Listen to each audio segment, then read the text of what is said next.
Imagine करें कि आप एक बोट पर अपनी फैमिली के साथ नीले समुद्र में छुट्टियां गुजारने गए हैं। चारों तरफ दूर दूर तक पानी फैला हुआ है और सब कुछ नॉर्मल दिखाई देता हो, लेकिन तभी एक लम्हे में सब कुछ बदल जाए। अचानक समुद्र का पानी कहीं गायब हो जाए और आप समुद्र के नीचे की वीरान जमीन पर फंस जाएं। ऐसे में आपके दिमाग में कई सवाल आएंगे। आखिर समुद्र का सारा पानी कहाँ गया? क्या ये पानी दोबारा वापस आएगा? तो चलिए ये सभी सवालों के जवाब जानते हैं इस फिल्म से, जो आपको सांस रोकने पर मजबूर कर देगी। कहानी की शुरुआत में हम एक फैमिली को देखते हैं जो एक बोट पर कैरेबियन ओशन के बीच में मौजूद होते हैं। ये फैमिली बेन नाम के इस लड़के का बर्थडे सेलिब्रेट करने के लिए समुद्र के बीच में आए होते हैं, एक यादगार पल बनाने के लिए। वो सभी बहुत खुश थे, लेकिन उन्हें पता नहीं था कि ये खुशी कुछ ही देर की मेहमान है। कुछ पल के लिए सब कुछ नॉर्मल चल रहा होता है। जब वह सभी समुद्र का व्यू एंजॉय कर रहे थे तो बेन की मॉम समुद्र में स्विमिंग करने के लिए जंप कर देती है, जबकि बेन और उसके फादर फिशिंग करने में बिजी थे। लेकिन तभी अचानक से बेन की मॉम जूलिया को समुद्र में ऐसा फील हुआ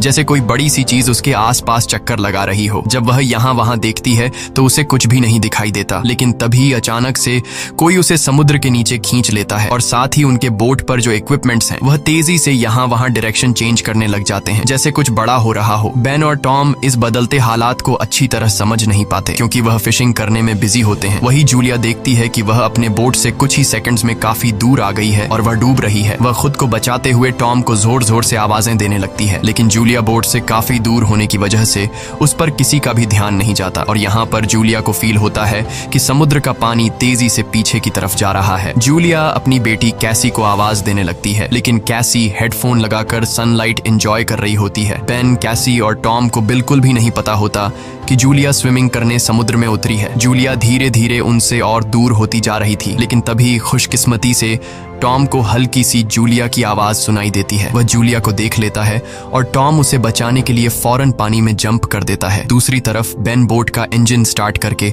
उनके पास ले जाता है। लकीली टॉम जूलिया को डूबने से बचा लेता है। जब वह बोट के करीब पहुंचते हैं तो उसके बाद बेन और कैसी उन दोनों को बोट के ऊपर खींच लेते हैं और इस तरह से जूलिया की जान बच पाती है। अब बोट पर टॉम अपनी बेटी कैसी पर गुस्सा करता है। वह कहता है कि तुम्हारा ध्यान कहाँ था? मैंने तुमसे कहा भी था कि जब तुम्हारी मॉम स्विमिंग करने समुद्र में उतरेगी तो तुम्हें उस पर नजर रखनी है। कैसी सॉरी करती है और कहती है कि मैंने हेडफोन पहन रखे थे।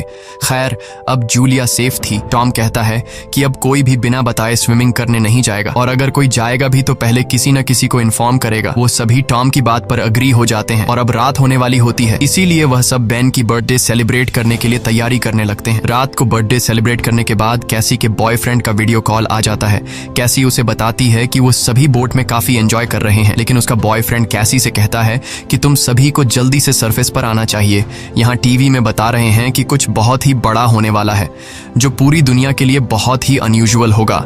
ये सुनते ही कैसी नोटिस करती है कि उसके बॉयफ्रेंड के पीछे शहर में बहुत बड़ा तूफान आ रहा है। वह ये देखकर थोड़ी परेशान हो जाती है क्योंकि उस समय ये लोग सेफ जगह पर तो बिल्कुल भी नहीं थे।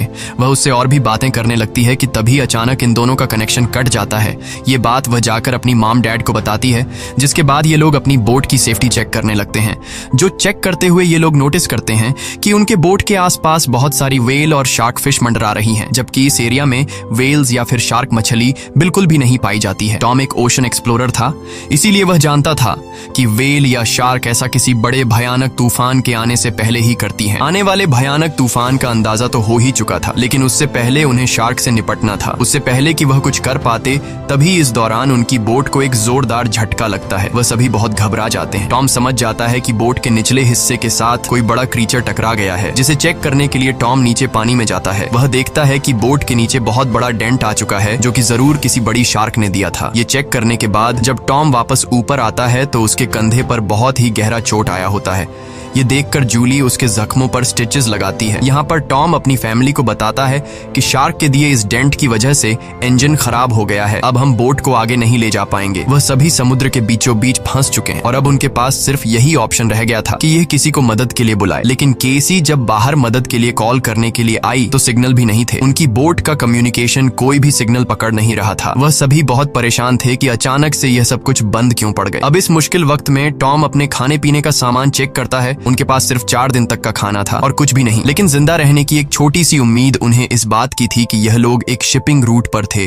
और यहाँ से कोई न कोई शिप इन्हें गुजरते हुए देख लेगा, जिसके बाद वह इसे बचा लेंगे। अब उनकी इन्हीं बातों बातों के दौरान उन्हें बाहर से एक जोरदार आवाज सुनाई देती है। जब उन्होंने बाहर जाकर देखा तो एक बड़ा सा मीटियोरॉइड इन्हीं की तरफ आ रहा था। वह उनकी शिप से टकरा सकता था और उससे बचने के लिए टॉम जल्दी से अपनी बोट का इंजन स्टार्ट करता है, लेकिन वह जानता था कि अगर उसने ऐसा किया तो उसकी बोट बर्बाद हो जाएगी, और ऐसा ही होता है। उनकी बोट का इंजन पूरी तरह से डैमेज हो गया, लेकिन उनके पास कोई दूसरा ऑप्शन था ही नहीं। अगर वह इंजन स्टार्ट करके बोट को आगे नहीं ले जाता तो वह मीटियोरॉइड सीधा इनसे टकरा जाता। टॉम देखता है कि आसमान में से गिरने वाली ये ऑब्जेक्ट्स असल में सैटेलाइट थीं, इसीलिए अचानक रेडियो और टेलीफोन्स के सिग्नल्स ने काम करना छोड़ दिया है। वह सभी इस हादसे से पूरी तरह संभल नहीं पाए थे कि तभी एक दूसरा मीटियोरॉइड भी उनकी तरफ बढ़ने लगा। अब अपने आप को बचाने के लिए ये लोग कुछ और कर नहीं सकते थे, इसीलिए ये बोट के निचले हिस्से में जाकर लाइफ जैकेट पहन लेते हैं ताकि अगर बोट पलट भी जाए तो वो सभी पानी में डूबे नहीं। जब वह बोट के अंदर होते हैं तो बोट बहुत ही तेजी से झटके खाने लगती है।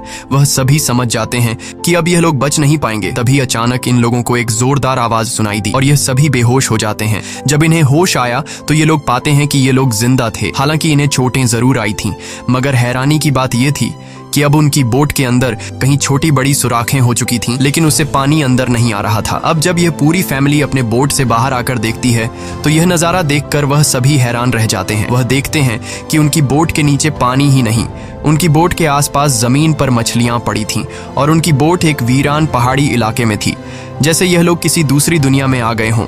यह जगह पूरी तरह से बदल चुकी थी।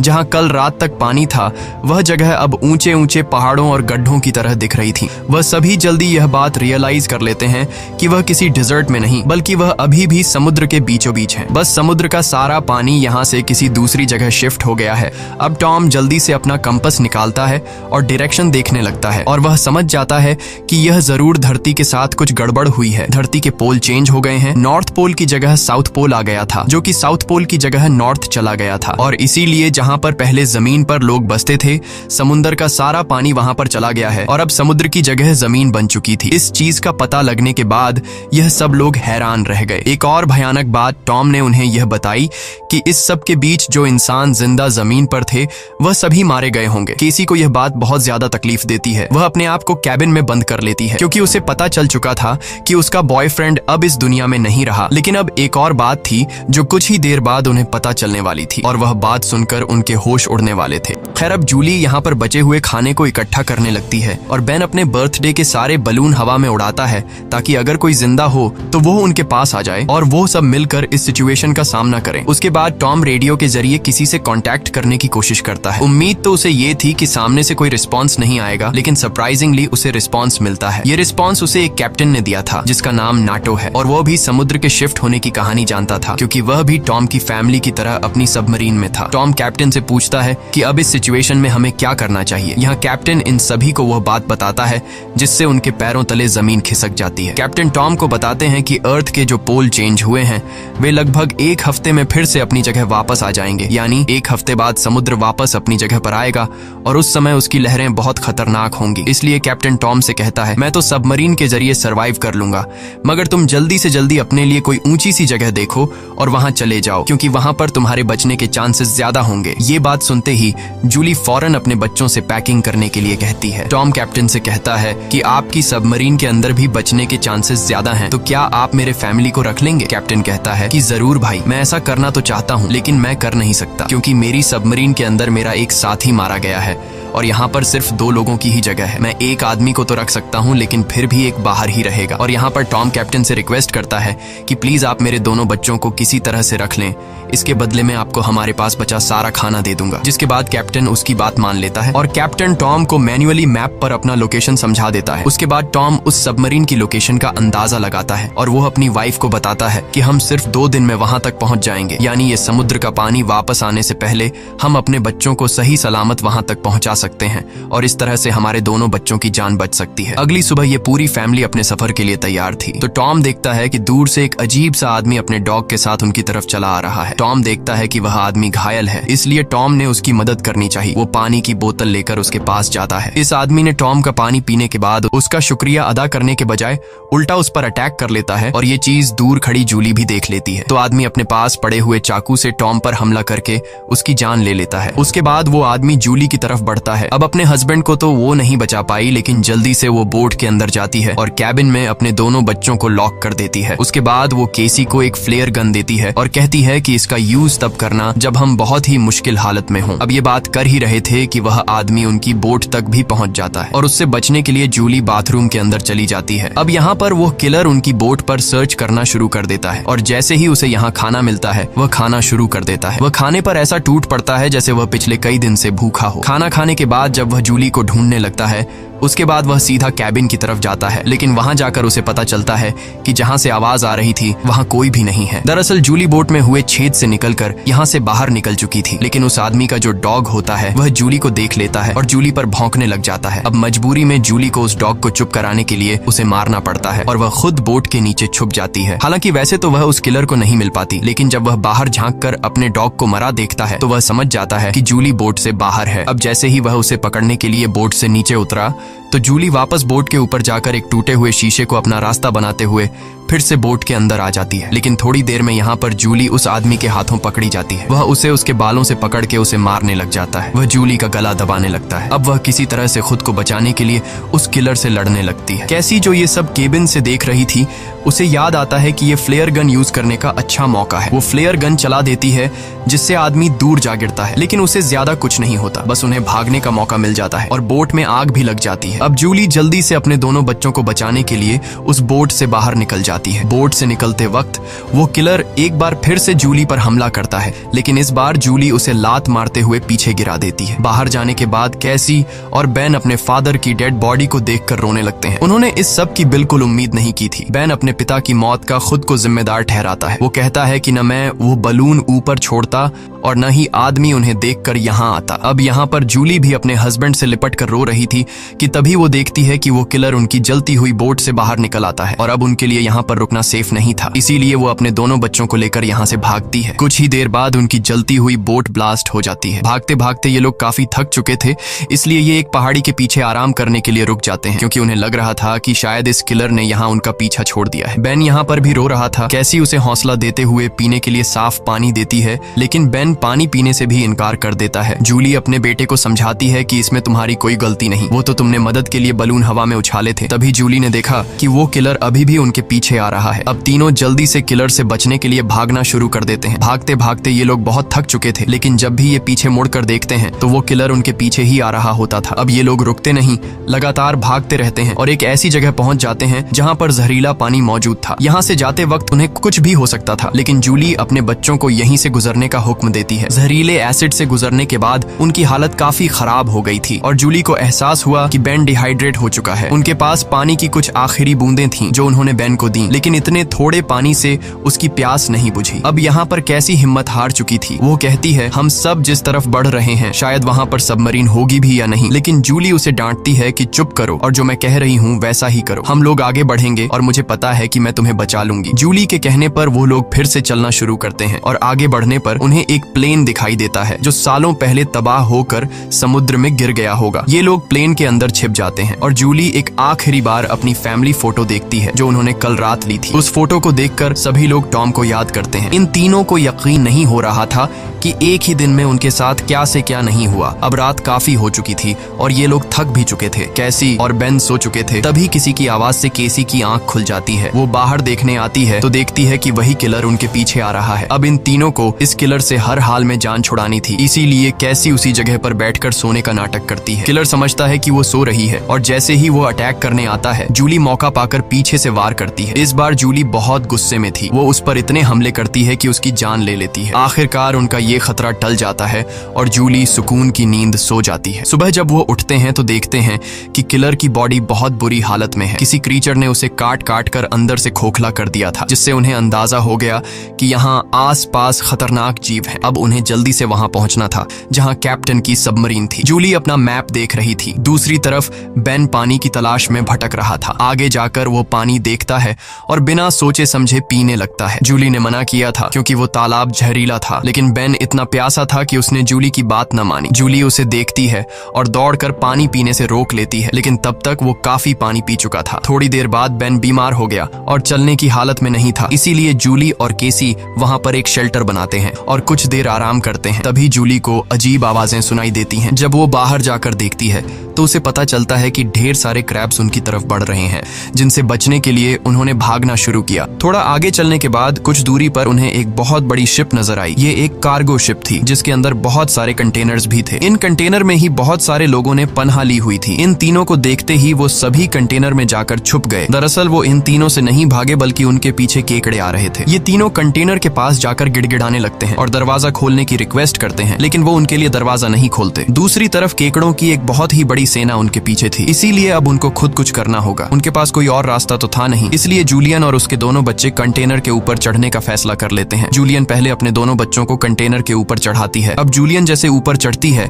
तो एक केकड़ा आकर उसे पैर पर काट लेता है, लेकिन वो जैसे तैसे करके उसे अपना पांव छुड़ाकर ऊपर चढ़ जाती है। अब जूलियन अपने जख्म को अपने स्कार्फ से बांध लेती है, जिसके बाद वो बेहोश हो जाती है। केसी और बेन देखते हैं कि वो केकड़े उस कंटेनर को काटते हुए उसके अंदर चले गए और उसके अंदर मौजूद लोगों पर इन केकड़ों ने हमला कर दिया। अब वो लोग अपने पास मौजूद हथियारों से उन केकड़ों को मारने की कोशिश तो करते हैं, लेकिन केकड़ों की तादाद बहुत ज्यादा थी। ये लोग उनके सामने नहीं टिक पाते और केकड़े कंटेनर के अंदर मौजूद सभी लोगों को मार देते हैं। अगली सुबह जूलियन को होश आया।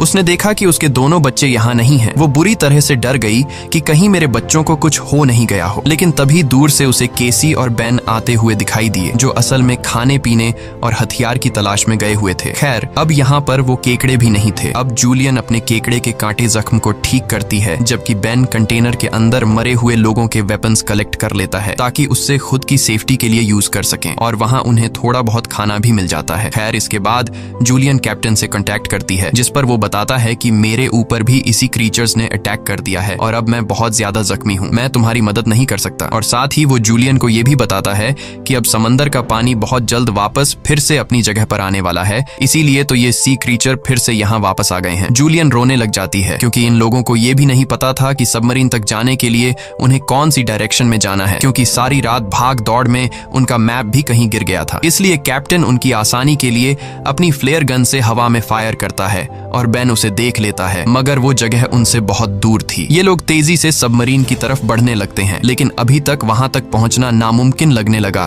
क्योंकि वहां पहुंचने तक उन्हें एक चट्टानी रास्ते से गुजरना पड़ता है, जहां से गुजरते हुए उन्हें शायद फिर से उन केकड़ों का सामना करना पड़ सकता है, जिससे उनकी जान जा सकती थी। अब केसी को भी अपनी माँ पर तरस आने लगता है कि उनकी माँ का क्या होगा। कैप्टन तो हम तीनों में से मुझे और मेरे भाई को सबमरीन में रख लेगा, लेकिन जूलियन का क्या होगा, क्योंकि अब कुछ ही देर में पानी आने वाला है। जूलियन केसी से कहती है कि तुम्हें ये सब सोचने की जरूरत नहीं, जब हम सब मरीन तक पहुंच जाएंगे तो वहां डिसाइड करेंगे कि हमें क्या करना है, और कहती है कि चलो आगे बढ़ो। वहां से आगे बढ़ते हुए उनकी किस्मत उन्हें एक बार फिर से धोखा देती है। वहां पर लैंडस्लाइड होने लगती है, जहां जूलियन जो सबसे पीछे थी उसके आगे आकर एक बड़ा सा पत्थर गिर गया और वो वहीं पर फंस जाती है। अब केसी अपनी माँ के बिना आगे नहीं बढ़ना चाहती थी, लेकिन वो उसे कसम देती है कि तुम हर हाल में खुद को और अपने भाई को बचाओगी। अब इसीलिए केसी अपने भाई को लेकर आगे बढ़ने लगती है। जब वो लोग सबमरीन तक पहुंचते हैं तो उन्हें वहां पर कोई भी नहीं मिलता। ये दोनों जोर जोर से सबमरीन का दरवाजा खटखटाने लगते हैं, लेकिन तभी पीछे से कैप्टन आता है, जो बुरी तरह से जख्मी था। कैप्टन ने बताया कि देखो, सबमरीन में 3 लोग बैठ सकते हैं और मेरे बचने के चांस बहुत कम है, इसीलिए अगर मैं सबमरीन में बैठकर पानी से बचते हुए ऊपर सरफेस तक पहुंच भी जाता हूं तब भी मैं नहीं बच पाऊंगा। ये बात सुनकर केसी जल्दी से वापस पीछे मुड़ गई और तेजी से जूलियन की तरफ आने लगी। वहां फिर से उन केकड़ों का सैलाब आने लगता है, जहां पर जूलियन अपनी गन से उन सबको शूट करने लगती है, लेकिन कुछ ही देर में उसकी बुलेट्स खत्म हो जाती हैं। अब इससे पहले कोई क्रीचर आकर उस पर हमला करता, केसी ऊपर से उसे हाथ देती है और आखिर उसकी मदद से जूली यहाँ से बाहर निकलने में कामयाब हो जाती है और यह लोग जल्दी से भागते हुए सबमरीन तक आ जाते हैं। अब यह लोग बिना ज्यादा वक्त गवाए सबमरीन के अंदर बैठ जाते हैं और वो भयानक केकड़े भी उनके पीछे आ जाते हैं, लेकिन तभी एक बहुत ही बड़ी भयानक समुद्री लहर उन्हें अपनी तरफ आती हुई दिखाई देती है, जो कई 100 मीटर ऊंची थी, दिखने में बहुत ही खतरनाक लग रही थी। वह तेजी से जोरदार तरीके से उनके सबमरीन से आकर टकराती है, जिससे यह लोग बेहोश हो जाते हैं। जूली को जब होश आया तो हैरानी की बात थी कि उनकी सबमरीन पानी में नहीं थी, बल्कि समुद्र की वह बड़ी लहर उनकी सबमरीन को बहाकर एक शहर में ले आई थी, जो कि पूरी तरह से तबाह हो चुका था, जिसे देखकर साफ समझ आ रहा था कि जमीन से अब इंसानों का सफाया हो चुका है। और बस यही सीन दिखाते हुए ये फिल्म खत्म हो जाती है। अगर वीडियो आपको अच्छी लगी हो तो हमारे चैनल को सब्सक्राइब और वीडियो को लाइक जरूर कीजिएगा। मिलते हैं अगली वीडियो में।